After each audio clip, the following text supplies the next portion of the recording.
পুলিশদের অবশ্যই একটা ব্যর্থতা রয়েছে এবং তারা কিন্তু এই ক্ষেত্রে এখনো নজর পড়ার মতো কোনো কাজ এখনো তারা আসলে দায়িত্ব সেভাবে পালন করেননি। প্যাসেঞ্জারে বোঝাও যায় না যে কেমনে এমনভাবে ওঠে, উঠে আর একজনকে একটা মিস কল দেয় আর একজনে দাঁড়া থাকে, এরকম মানে চাপাটি টাপাটি সব বাইর করে। না, এখন পুলিশ কোনো কাজ করতেছে না। সাম্প্রতিক সময়ে দেশের বিভিন্ন স্থানে বেড়েছে খুন, ধর্ষণ ও অপরাধের মাত্রা। ফলে প্রশ্ন উঠেছে বর্তমান আইন শৃঙ্খলা ব্যবস্থা নিয়ে। প্রিয় দর্শক, কালের কণ্ঠের জনতার কণ্ঠের আয়োজনে আজকে আমরা জানার চেষ্টা করব দেশের বর্তমান আইন শৃঙ্খলা পরিস্থিতি নিয়ে কি বলছে দেশের সাধারণ মানুষ। পুরো সময় জুড়ে আপনাদের সাথে রয়েছে আমি আব্দুল্লাহ নোমান।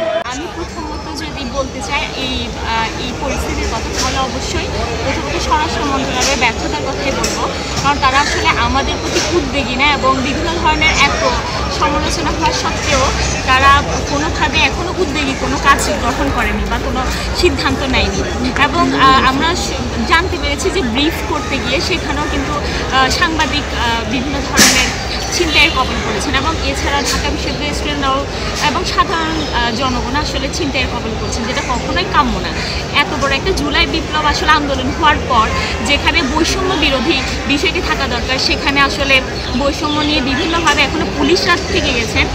পুলিশদের অবশ্যই একটা ব্যর্থতা রয়েছে এবং তারা কিন্তু এই ক্ষেত্রে এখনও খুব নজর পড়ার মতো কোনো কাজ এখনও তারা আসলে দায়িত্ব সেভাবে পালন করেননি। আমাদের যিনি অন্তর্বর্তীকালীন সরকার রয়েছে তিনি আসলে তার মতো একজন মানুষ থেকেও আসলে এভাবে মেয়েদের ধর্ষণ হতে হচ্ছে ঘরে কিংবা বাইরে, কেউই আসলে সেফ না, কোনো মেয়ে আসলে সেফ না।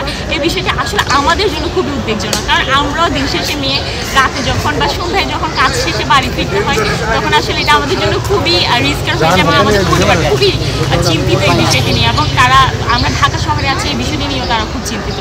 এবং এই ক্ষেত্রে যদি বলতে চাই, অবশ্যই আমাদের অন্তর্বর্তীকালীন সরকারকে এই বিষয়ে অনেক বেশি জোরদার হতে হবে, শুধু অল্প জোরদার না, অনেক বেশি জোরদার হতে হবে। এবং জোরদারের পাশাপাশি তাদেরকে চেষ্টা করতে হবে যে আইন শৃঙ্খলা বাহিনী বাড়ানো এবং প্রত্যেকটা জায়গায় একেবারে নির্দিষ্ট স্থানে বিভিন্নভাবে একেবারে কৌশলীগতভাবে গার্ড দেওয়ার, এই বিষয়টা অবশ্যই সচেতন হতে হবে।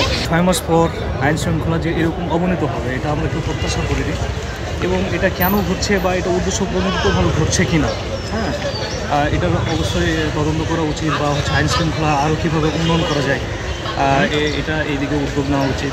আমরা এরকম প্রত্যাশা করছি না যে আইন শৃঙ্খলা এই অবস্থায় আছে, এটা অবশ্যই আমরা প্রত্যাশা করছি না। এবং এটা যে আইন শৃঙ্খলার একটা যে অবনতি হয়েছে 5 আগস্টের পর, এটা এখন আমরা কিন্তু ভালো মতো টের পাচ্ছি এবং সেটা বুঝতেছি। আশা করি যে এই আইন শৃঙ্খলার অবশ্যই উন্নতি হবে, হ্যাঁ, এবং সরকার এ বিষয়ে একটা দৃঢ় পদক্ষেপ নেওয়া উচিত, ব্যাপকভাবে মনিটরিং করা উচিত।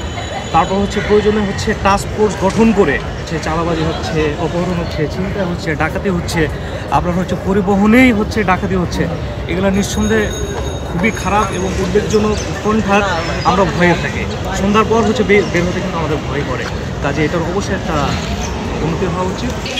এটা আমাদের স্বরাষ্ট্র মন্ত্রণালয়ের একটা ব্যর্থতা হিসেবে আমি মনে করি, এবং আমি নারী হিসেবে আমি যে সেফ ফিল করবো এখানে, এটা আমি এখন ফিল করতেছি না। আমার খুব চিন্তা হয় যে আমি বের হলে আমি কি সেফলি বাসায় আসতে পারবো, আর যে হারে চিন্তায় হচ্ছে ওটাও অবশ্যই একটা চিন্তার বিষয়।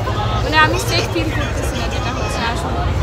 এক্ষেত্রে আমি বলবো ওদের নিরাপত্তা বাহিনী যারা আছে ওদের আমাদের যাতে নিরাপত্তাটা নিশ্চিত হয়, ওদের আরও সিনসিয়ার হওয়া উচিত আমাদের জন্য।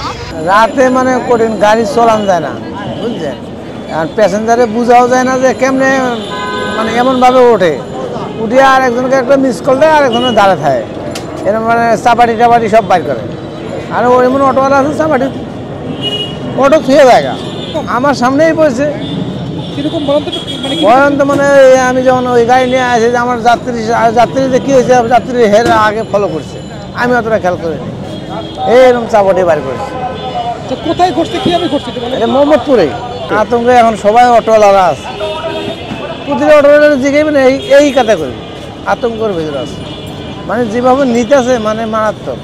আর যে চিন্তাটা হইতেছে, হয় যে কোনো একটা ফোর্স দিতেছে, যে কোনো মানে যে কোনো একটা হইতেই। প্রশাসন কী নেই, প্রশাসন তো ঠায় না অত। কালকে অভিযান চালাইছে ভালো হয়েছে, মানে কালকে এমন কোনো জায়গা নাই যে মনে করেন যে অভিযান চালায়, রিক্সা অটো রিক্সা মনে করেন সব চেক করে 2-3 বার করে চেক করতেছে। কালকে ঠিক আছে সব জায়গায় কালকে মোহাম্মদপুর চেক করে পাঠাইছে। এই হুন্ডাওয়ালা চিন্তাই করে হুন্ডাওয়ালা টার্বাইন বলে 19 চিন্তাইকারী ওরা তো বুঝাই দেবে না বলে 19 চিন্তাইকারী।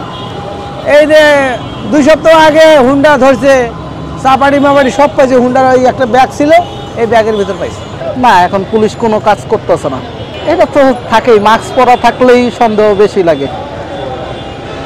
আসলে ছিনতাইকারী কিনা হ্যাঁ, মাস্ক পরা থাকলে, পুরো মাস্ক পরা থাকলেই একটা সন্দেহ লাগে।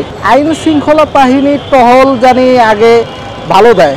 আমরা ছোটকালে দেখছি সেনাবাহিনী যে সংখ্যা আসছিল ওই সংখ্যা একটা অপরাধ হওয়ার আগেই সেনাবাহিনীর দেখলেই দৌড় দিত, এখন না এই দৌড়টা দেয় না।